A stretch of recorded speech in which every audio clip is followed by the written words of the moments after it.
안녕하세요, 박셰프입니다. 5월 넷째 주 부동산 모기지 소식 간략하게 전해드리겠습니다. 첫 번째 소식은요, uninsured 모기지가 insured 모기지보다 4배 빠르게 증가했다는 소식입니다. 무슨 얘기냐면 주택을 구입하기 위해서 모기지 대출을 받을 때 다운페이가 주택 구입 가격의 20%가 넘으면 모기지 보험을 안 해도 되지만 이제 20%가 안 될 때는 모기지 보험에 가입해야지 되잖아요. 그런데 여기서는 모기지 보험에 가입한 사람보다 모기지 보험에 가입하지 않은 사람이 더 많았다는 거예요.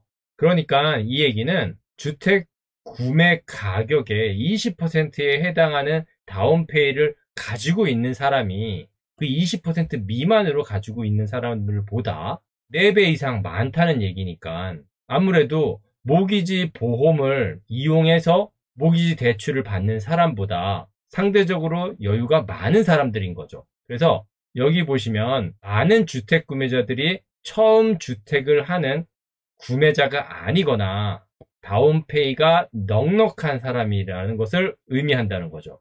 다운페이가 넉넉한 사람이라는 건 제가 방금 전에 말씀을 드렸고, 여기서 처음 주택을 구입한 구매자가 아니라는 얘기는 기존에 있던 집을 팔고 이사를 간다는 얘기잖아요. 지금 이사를 하기 전에 살고 있던 집에 이퀄리티가 20%가 넘을 수도 있고 안 될 수도 있겠지만 많은 경우 모기지 대출을 받을 때 5년 텀으로 계약을 하니까 그동안 원금을 갚으면서 이자를 페이했을 거 아니에요. 그러니까 이 기간 동안 자연적으로 이퀄리티는 올라갔겠죠.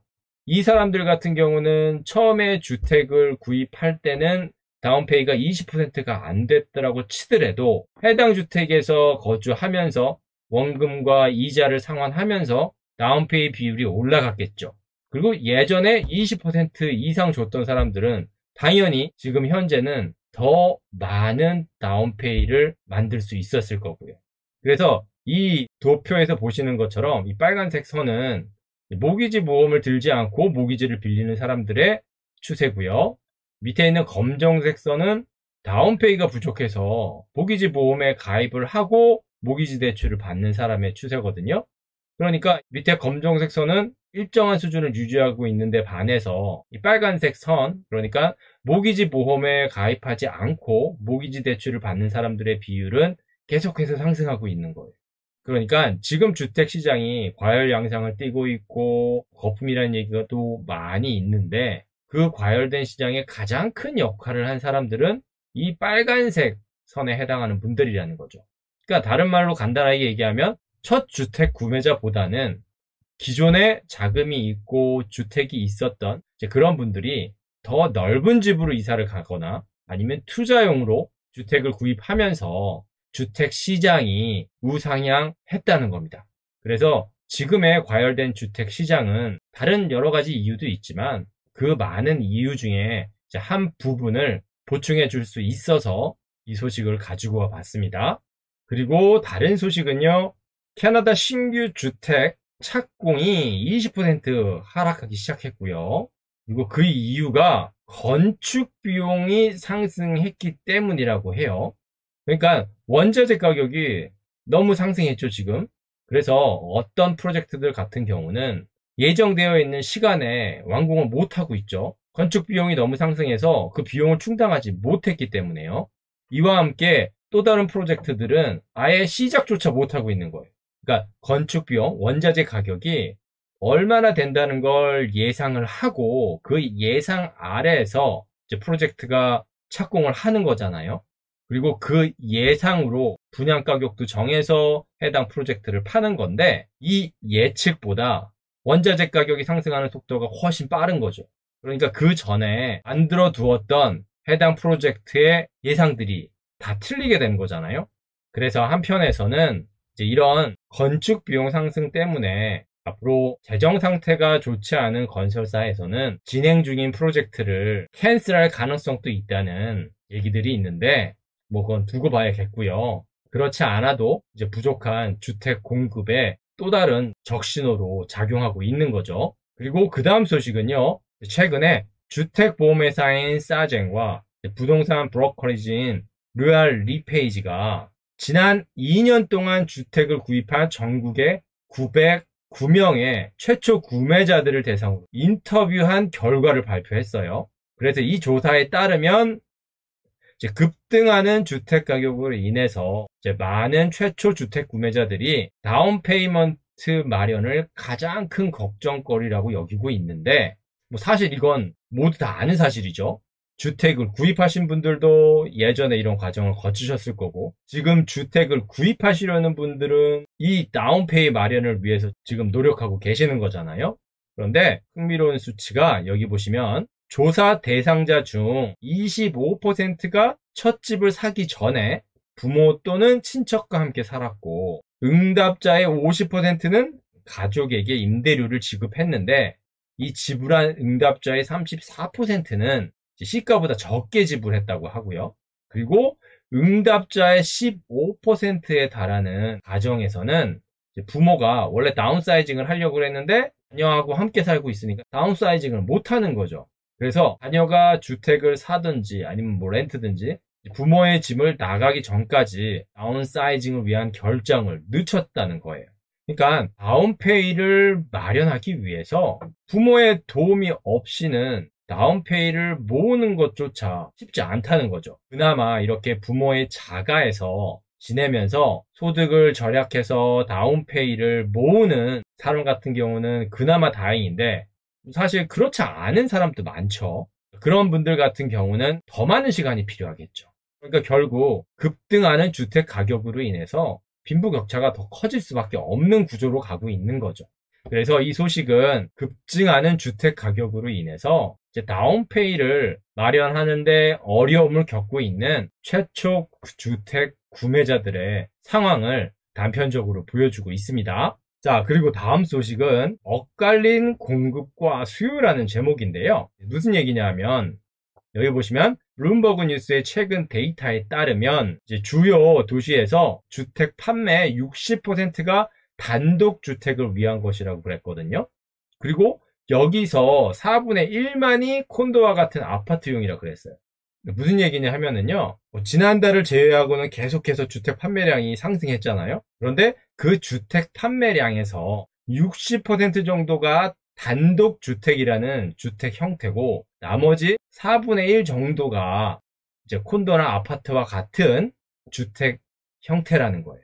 그런데 이 그래프를 보면 확인할 수 있듯이 지난 10년 동안 이제 동일한 도시와 인근 커뮤니티에서 지어진 건물 유형을 살펴보면 최근 판매되었던 주택 유형과 지금까지 공급된 주택 유형이 정확히 상반되고 있다는 걸 알 수 있거든요. 그래서 제가 아까 전에 전체 주택 판매량에서 60% 정도가 단독주택이라 그랬고 4분의 1 정도가 아파트라 그랬잖아요. 그런데 지난 10년 동안 공급된 주택 형태를 보면 60%가 콘도와 같은 아파트 형태고 4분의 1이 단독주택이었다는 거예요. 그러니까 완전히 상반되죠. 이 그래프를 다시 보시면 단독주택이죠. 디태치드요. 그러니까 베리 같은 경우 그러니까 지난 10년 동안 지어진 건 이만큼 지어졌는데 판매된 건 더 많다는 거예요. 그러니까 공급은 이만큼 됐는데 수요는 이렇게 많았다는 거죠. 뭐 런던, 해밀턴, 웰프 쭉 다 그렇죠. 다 공급보다 수요가 훨씬 더 많죠. 반면에 아파트 같은 경우는 공급이 훨씬 많죠. 그런데 수요를 보면 공급보다가 수요가 적죠. 셈이랑 타운하우스는 그나마 비슷한 양상을 보여주고 있는데 단독주택과 아파트의 공급과 수요 차이가 명확하게 갈리고 있는 걸 확인할 수 있죠. 그래서 지금과 같이 과열된 주택시장에 이와 같은 공급과 수요의 불일치도 큰 영향을 주었다는 얘기입니다. 자, 그리고 다음 소식은요. 자, 캐나다 중앙은행 총재가 이제 최근 기자회견에서 처음으로 경고성 발언을 했어요. 그래서 최근 주택 가격 상승은 지속 가능하지 않으며 금리가 결국 상승할 것이기 때문에 너무 많은 모기지 부채를 부담하지 않도록 해야 한다고 경고하면서 지금 현재 너무 많은 가정이 소득에 비해서 매우 많은 모기지를 가지고 있다고 말했습니다. 그러면서 뭐라고 얘기했냐면 최근에 주택 가격의 급격한 상승은 정상이 아니라는 것을 이해하는 것이 중요한데 한 가지 더 포인트를 찍은 게 언제가 될지 모르는 미래에 재융자를 할 수 있는 주택 자산 이퀄리티를 구축하기 위해서 더 높은 주택 가격에 의존하는 것은 나쁜 생각이라고 말했습니다. 그러니까 지금 주택 가격이 상승하고 있는 가장 큰 이유 중에 하나는 앞으로도 주택 가격이 계속 상승할 거기 때문에 조금이라도 더 비싼 집으로 옮겨가려는 거잖아요. 물론 더 넓은 집에서 살고 싶은 욕구도 있지만 또 다른 한편으로는 그러니까 재정적으로는 더 큰 자산을 취득함으로 인해서 향후 어떤 속도로 다가올지 모르는 인플레이션 상황에서도 지금 구입해 놓은 자산은 현금과 달리 인플레이션과 함께 가치가 상승할 거니까 아무래도 이제 이런 부분에 대해서 준비하는 측면도 없지 않겠죠. 그런데 이 중앙은행 총재의 기자회견에서 한 얘기를 보면 이와 같은 주택가격 상승은 금리가 결국 상승할 거기 때문에 금리가 상승하게 되면 아무리 큰 자산이 있다고 하더라도 그 자산을 지속시키기 위한 비용인 모기지 이자를 지불하기가 어려워진다는 거죠.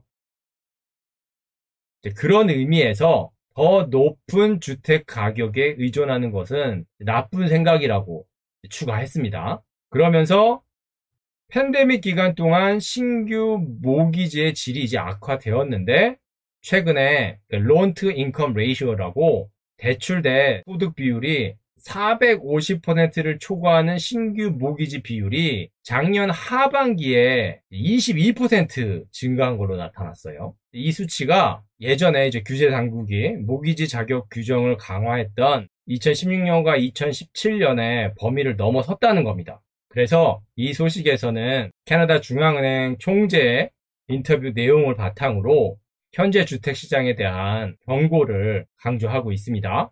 그리고 마지막 소식은요. 방금 전에 전해드렸던 뉴스를 뒷받침하는 내용인데요. 여기 보시면 최근 캐나다 중앙은행은 HPEI 그러니까 House Price Exuberance Indicator라는 이제 모델을 공개했는데 이게 뭐냐 하면은요. 가처분 소득, 인구, 모기지 금리를 기반으로 하는 이제 펀더멘털과 비교해서 주택 가격이 얼마나 상승했는지 그 움직임을 파악할 수 있도록 설계된 모델이라 그랬거든요. 아래 이미지를 보시면 그린이면 주택시장이 펀더멘털에 합리적으로 부합된다는 걸 말하고 있고요. 오렌지 컬러에 해당하는 주택시장은 과열되고 있고 주택이 과열돼서 거품이 발생하고 있는 시장을 의미하고요. 레드에 해당하는 주택시장 같은 경우는 지속된 과열로 이제 완전한 거품에 도달했고 미래에 조정 가능성이 높은 시장을 의미하고 있습니다. 그래서 여기 보시면 한눈에 딱 봐도 이쪽에 빨간색이 집중돼 있죠. 어느 지역이냐 하면 Greater Toronto Area, 광역 토론토 지역하고요. 그리고 해밀턴 지역이 최근만 그랬던 게 아니라 예전부터 계속 과열이 돼 있었죠. 그리고 몬트리올 같은 경우는 최근에 빨간불이 들어왔고요. 근데 밴쿠버 지역 같은 경우는 2018년도 이후로 의외로 안정적인 모습을 보이고 있어요. 그래서 저도 좀 의아했는데 해당 보고서를 자세히 읽어보니까 이 광역 밴쿠버 지역의 주택 가격이 그러니까 2018년 이후로 이렇게 안정적인 추세를 보이는 이유가 광역 밴쿠버 지역의 주택 가격이 현재 소득에 적합하다거나 저렴하다는 의미가 아니라 가격 상승이 다른 지역과 같이 비정상적으로 강하지는 않았다는 거예요. 그러니까 이 HPEI라는 지수가 주택시장의 펀더멘털을 기반을 두고 만들어진 자료인데 광역 밴쿠버 지역 같은 경우는 그래도 다른 지역에 비해서 특히 광역 토론토나 해밀턴 지역에 비해서 펀더멘털과 어느 정도 연동이 되고 있는 가격 상승이라는 거죠. 그래서 이 해당 기사를 읽고 좀 더 궁금해서 제가 뱅크 오브 캐나다 사이트에 가서 해당 보고서를 조금 더 구체적으로 봤거든요. 여기 보시면 아까 전에 제가 보여드렸던 이미지 있잖아요. 그 이미지가 더 예전의 자료까지 여기 나와 있죠. 그리고 연관된 그래프가 있어서 잠깐 보여드릴게요. 여기 보시면 여기 있는 HPI 지수가 1이 넘으면 과열되기 시작했다고 보는 거거든요. 그런데 2017년이죠. 이때가 제일 과열됐을 때잖아요. 그리고 과열됐던 시장이 여기서 하락하고 있죠. 2018년도 제뉴얼이죠. 그러니까 여기 보시면 2016년도 제뉴얼에 HPEI 지수가 1을 넘어섰죠. 그렇게 해서 상승하면서 과열됐다가 하락하죠.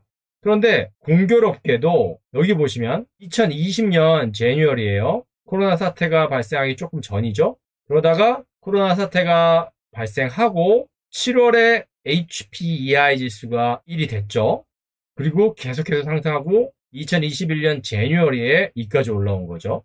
그러니까 2015년 7월부터 상승하고 있던 이 흐름과 2020년 1월부터 상승하고 있는 이 곡선이 굉장히 유사해 보이죠?